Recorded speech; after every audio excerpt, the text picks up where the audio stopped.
Mitsuru Sasaki is a talented Japanese chef known for having the taste buds of a mythological giraffe. He never forgets the taste of the food he eats, and is always spot on when copying dishes, even without a recipe. One afternoon, a bedridden man and his wife call him to make a last meal for the dying man. Sasaki comes to the hospital room with a table fitted with all the ingredients and utensils. The dish he is making is a simple fried rice and omelet, but it has to be exactly like the one the man and his wife used to have when they were young. They watch him closely as he showcases his skills with knives. Halfway through the cooking, the familiar aroma of omelet spreads around the room, shocking the couple. It is spot on with how their house smelled like every morning when they were young and struggling. At last, they get to taste the food and tear up because of the memories it brings. After devouring it all, the man declares it his last meal and asks his wife to reward the chef for his work. Sasaki is thanked, but he doesn't show any emotion while being praised. All he cares about is the 1 million yen he is getting to cook the dish. Somewhere else, Sasaki's best friend, Ken, is at a funeral. Sasaki and Ken were brought up in a children's home by the director. Recently, he passed away, but Sasaki refuses to go to his funeral. A flashback reveals that the director never supported their decision to learn culinary art. Hence, Ken and Sasaki ran away from the children's home when they were teens. Ken kept in touch with the director, but Sasaki never did, which is why he doesn't feel like he deserves to be at the funeral. Ken calls him repeatedly because it was the director's last wish to meet his son-like boy, but Sasaki hangs up without listening. We find out that Sasaki's restaurant failed a while ago, which put him in a lot of debt. Currently, he makes money by cooking rich people their final meals. A flashback shows that the restaurant was doing pretty well and was renowned for its authentic taste. However, because of Sasaki's perfectionist nature, customers if they weren't perfect. This caused his employees to hate the work environment, and ultimately, no one wanted to work with him. That night, Sasaki gets a call from an agent asking him to come to China to cook the last dish for someone important. They offer him 3 million yen for a single dish, a deal Sasaki cannot refuse. The next day, he lands in Beijing and meets the said important person. He is an old man named Seimei Yo, a chef respected by every Chinese culinary artist. He cooked for generals and emperors during the time of World War II and is regarded as a legend of East Asian and European cuisine. Sasaki is confused as to why someone like Yo wants him to cook his last dish. Why doesn't he cook his own damn final meal?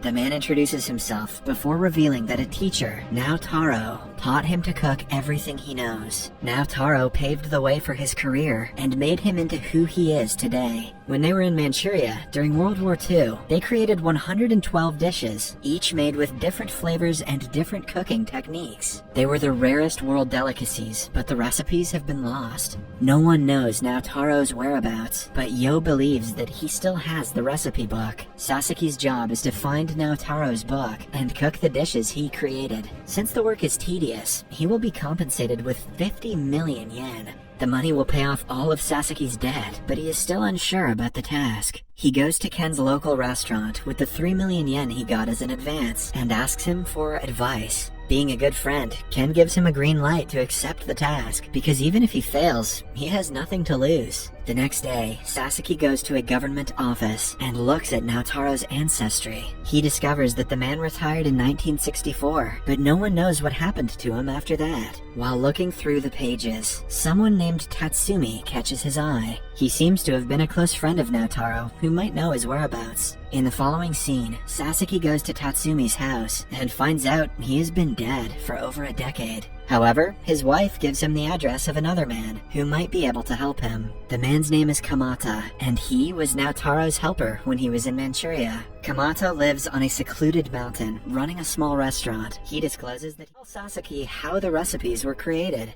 From there, the story goes into a flashback. In 1933, Naotaro, his wife Chitsu, and a young Kamata came to Manchuria for the first time. They were called by the Japanese army general, who wanted Naotaro to create the best delicacies for the emperor, about to visit in a few months. Naotaro was given his private kitchen with all the ingredients and equipment he needed. They were also introduced to a Chinese helper named Yo, none other than the old man, who is now a retired world-famous chef. Sasaki is shocked upon hearing the name of the person who hired him. Yo was arrogant on his first day. He comments that the Japanese cannot make dishes better than Manchurians, but Naotaro doesn't take it to heart. He instead asks the helper to make something for the family because they are tired.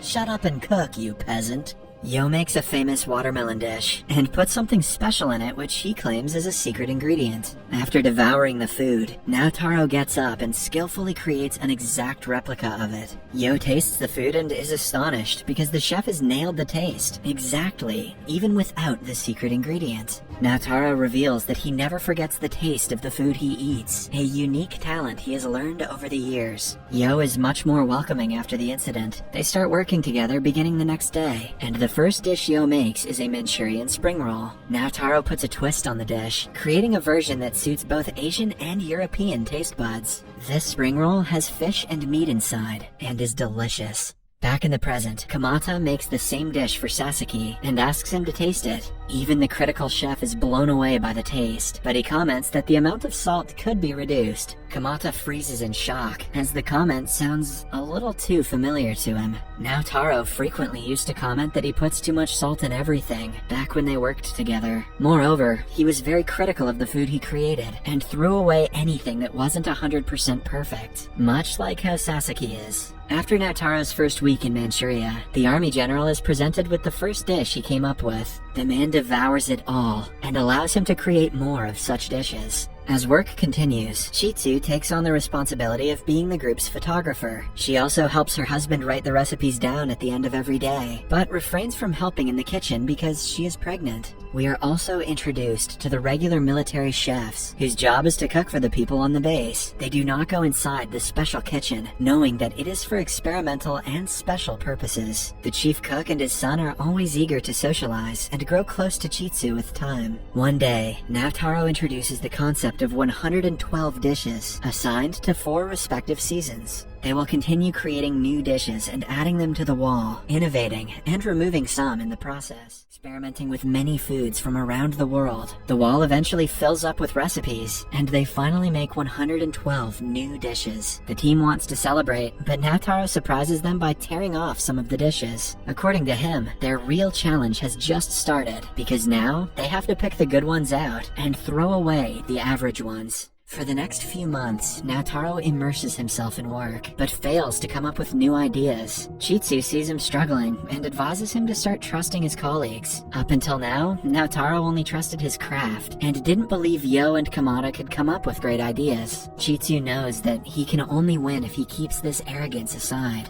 A few days after that, Chitsu gives birth, and passes away. Not even an hour later, the head cook finds Naotaro in the kitchen cooking something and calls him out for being a heartless man. Naotaro reveals that he is making Chitsu's favorite dish, and they enjoy a feast in her memory. Now, the responsibility of his newborn daughter is entirely in his hands. Back in the present, Kamata stops talking and gives Sasaki the address of a Russian man named Joseph. Sasaki has to go to him to hear the rest of the story. Upon reaching Joseph's restaurant, he finds out the man is dead, but his son Robert is ready to tell him anything he wants to know. Robert used to be best friends with Naotaro's daughter, Misa, when she was a child. At one point in history, Naotaro was called to cook for a Jewish exchange party, where he met Joseph. It is also when Robert and Misa met for the first time. Naotaro and Joseph have their differences at first, but Naotaro manages to impress him with his non-traditional cabbage roll dish. It has elements of Russia, Japan, and China, making it a perfect dish for meeting with people of all these nations. The meeting was highly successful, and all credit went to Naotaro.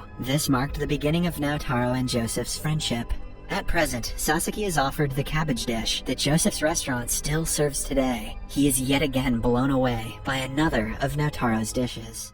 Where the recipe book with 112 dishes is, Robert reveals that one afternoon, Naotaro came to Joseph in a hurry and trusted him with the recipe book and a letter. At that time, Manchuria was swarming with spies from different communist parties. Naotaro was told Yo was a Chinese spy who had not only been keeping an eye on them, but was selling the recipes to outsiders. The betrayal prompted Naotaro to kick Yo out of the base, asking him to never return. Sasaki is in shock that the person he met at the beginning of all this was the villain. But then, Robert hits him with another surprise, disclosing that Naotaro asked Joseph to give the recipe book to Yo. This means the old man had the recipe this whole time, but he still made Sasaki run around for it. After finally figuring everything out, he goes to Yo and inquires what the last piece of the puzzle is. Yo still says that he doesn't have the recipes, and asks him to read the last letter left by Naotaro. In it, Naotaro discloses that he was asked to poison the Japanese emperor when he came to feast in their establishment.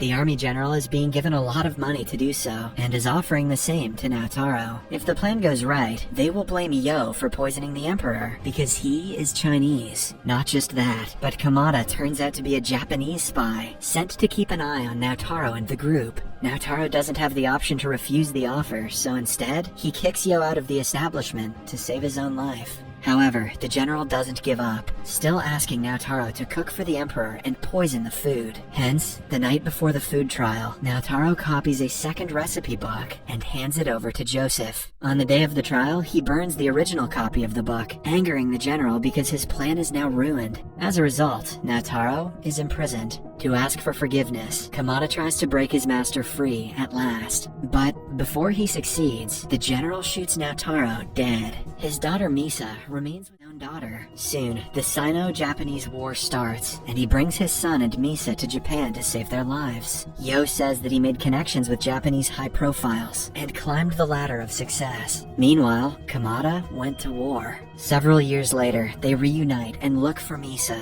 because she is the true heir of the recipe book. They find her still with the head cook and his son, who she calls her elder brother. She also has a little son, but her husband turns out to be dead. On finding out about her father, Misa breaks into tears and promises to open a restaurant using his recipes to honor him. Everything goes well until the day of the restaurant's opening. It lights on fire, and Misa dies trying to save the recipe book. Her poor kid screams for his mother, but she never returns. The book, however, was miraculously saved. A few days after her death, her elder brother took the responsibility to take care of her son and established a children's home for less fortunate children. This is when Sasaki realizes that the kid is himself. Now that's food for thought. He is Naotaro's grandson and Misa's son, who lost his family and was raised by his uncle in a children's home. Yo sent him out on this mission so he would find out about the history of culinary art in his family through research. In the end, the director wanted to meet him before dying because he had the recipe book and he wanted to hand it over to its rightful owner. But instead of being handed the thing up front, Sasaki got to travel the world and get paid $50 million,